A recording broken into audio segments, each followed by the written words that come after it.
শহর জুড়ে কনকনে শীতের আমেজ, আর মন বলছে শুধুই ঘুরতে যাব। তাই এই উইকেন্ডে চললাম ইকো পার্কে। এখানের পুরো এরিয়াটা এত বড়, একদিন ঘুরে শেষ করা যাবে না। ইকো পার্কে ঢোকার অনেকগুলোই গেট আছে। আমরা 2 নম্বর গেট থেকে ঢুকেছি, আর ঢুকেই যেটা প্রথমে চোখে পড়লো এই সুন্দর লেকটা। এখানে এসেই প্রথমে সিয়ানকে আমি খাইয়ে দিলাম। তারপর সিয়ান এখানে বেশ খানিকক্ষণ বল খেলেছে ওর নিনিদির সাথে। এরপরে চোখের সামনে এত বড় লেক দেখে ডিসাইড করে ফেললাম এবার বোটিংটা করে ফেলি।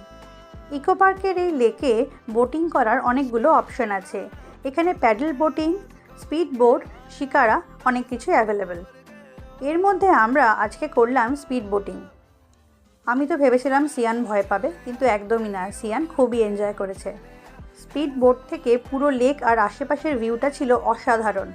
বোটিং শেষ করে টয় ট্রেনের টিকিট কেটে আমরা উঠে পড়লাম টয় ট্রেনে।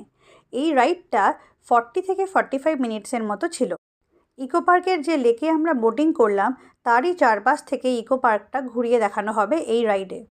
দার্জিলিং না হলেও টয় ট্রেনে করে ইকো পার্কের চারপাশ ঘুরতে খুবই ভালো লাগলো।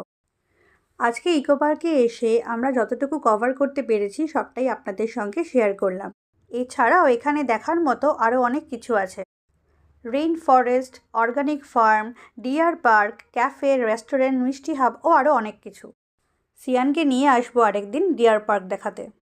আমাদের ঘুরে খুবই ভালো লেগেছে। আপনারাও চলে আসুন ইকো পার্কে খুব সুন্দর করে একটা সময় কাটানোর জন্য।